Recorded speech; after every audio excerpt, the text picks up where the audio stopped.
Bienvenue dans votre chaîne. Aujourd'hui, on va se pencher sur un problème d'intégrale trigonométrique.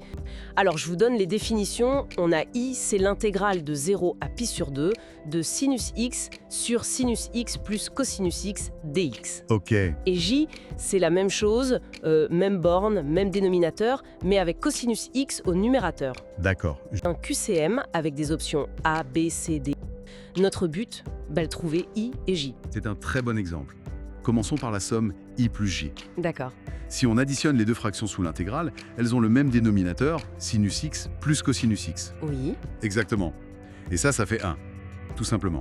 magique. La fraction compliquée disparaît. Voilà. Facile. L'intégrale de 1, c'est x. Entre 0 et pi sur 2, ça fait pi sur 2 moins 0, donc pi sur 2. C'est ça. On a notre première équation. I plus j égale pi sur 2. C'est déjà une belle simplification. Regardons i moins j.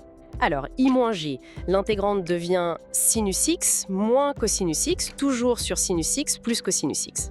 Si on regarde le dénominateur, u de x égale sinus x plus cosinus x. Oui. Le numérateur, c'est moins u' de x. Ah oui, la forme moins u', u. Ça s'intègre en moins le logarithme de la valeur absolue de u, c'est ça? Tout à fait. Une primitive est donc moins le logarithme népérien de sin x plus cos x. D'accord. Maintenant, il faut évaluer ça entre 0 et pi sur 2. Alors, en pi sur 2, sin de pi sur 2, c'est 1. Cos de pi sur 2, c'est 0. Donc sin x plus cos x vaut 1, moins le logarithme de 1, ça fait 0. Oui. Et en 0, En 0, sin de 0 c'est 0, cos de 0 c'est 1.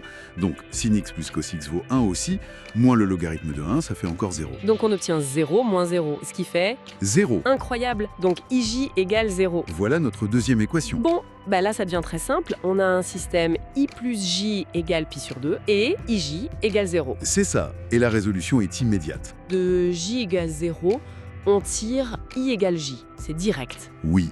Et si on remplace j par i dans la première équation, On a i plus i égale 2i égale pi sur 2, ce qui donne... i égale pi sur 4. Parfait.